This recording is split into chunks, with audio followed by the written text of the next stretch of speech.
Et tu reviens au moins, tu reviens au moins, tu reviens au moins. Allez, Lilou, allez, allez, allez, allez, allez, allez, allez, allez. Ouais. Ouf. Beaucoup de sourires et des petites victoires.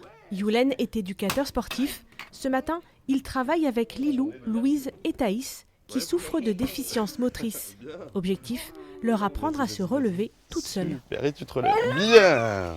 Championne. Ça travaille déjà la motricité dans son ensemble, donc la motricité globale, et après on travaille la motricité précise du coup sur des objectifs que eux vont avoir. Si ça lui arrive de se cogner la tête en tombant, comment elle va réagir par rapport à ça.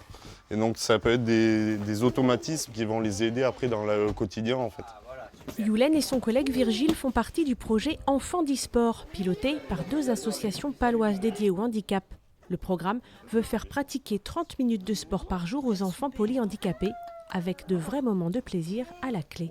Elle passe beaucoup de temps en fauteuil, voilà, parce que c'est plus confortable pour nous, mais c'est vrai que les moments comme ça où elles sont un peu plus libres au sol, voilà, elle peut faire des jeux, manipuler des objets, ça pour elle c'est la liberté, quoi. Le travail se fait par petits groupes et selon un programme mis en place pour chaque enfant par 2 médecins spécialistes. Pour certains enfants, ça va être la motricité au sol, par exemple, comme la séance d'aujourd'hui.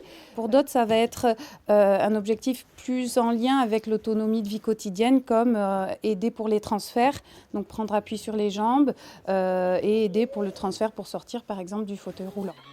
Ce programme n'est pour l'instant qu'une expérimentation, mais pour les encadrants et la 50aine d'enfants qui en bénéficient, il est déjà devenu indispensable.